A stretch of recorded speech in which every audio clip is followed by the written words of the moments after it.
Believe it or not, South Africa is celebrating its 30th year of our constitutional democracy.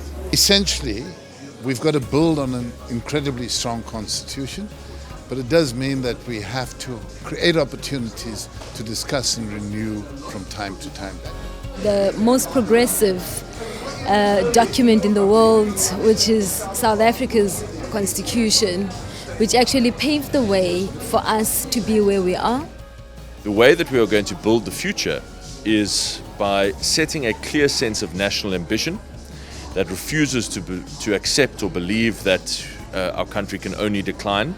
It's really inspiring to hear from people who have done a lot to change our country, and also very interesting as a young person just to often read about politics and kind of law and our country in the news, but to actually hear it from people who have been there and done these things is really cool.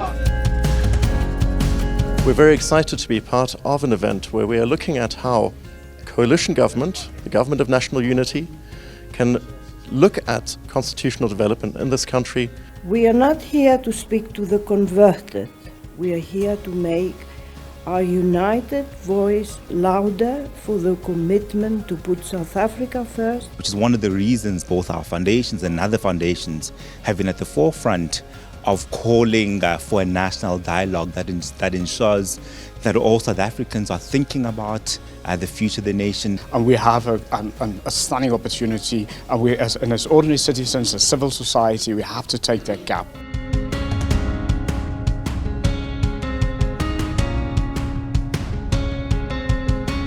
Good day, everybody, and welcome to yet another episode of the Constitution at Work podcast, brought to you by the FW de Klerk Foundation. In today's podcast, we will be discussing the Government of National Unity and what exactly this means for South Africans. Today, our podcast delves into South Africa's economy. Today, we continue our discussion on electoral reform. That was another episode of the Constitution at Work podcast, brought to you by the FW de Klerk Foundation. To this end, we have submitted that perhaps the panel can consider using vehicles such as the National Youth Debate Initiative or the National Dialogue Initiative even to get the youth both educated, because how our electoral system works isn't something that we are taught in school at all. It should be. It should absolutely be something that we are taught in life skills and orientation.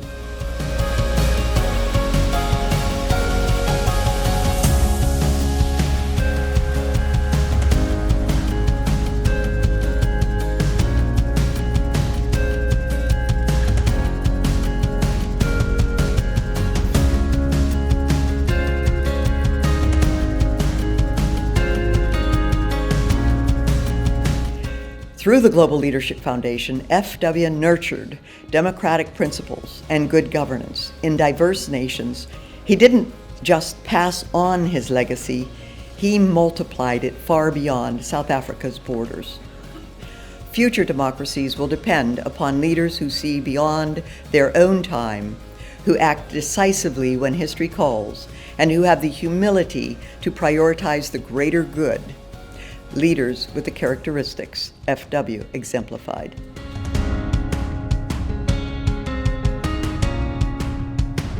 So it's amazing to be here at the launch of this amazing facility where the history of our democracy is really told. The transition, and then of course the Constitution. I mean, young people who are born today won't know this history, and you've got to tell the story, because we don't ever want to go back to what South Africa was like in that divided past, and the guardrail is our Constitution.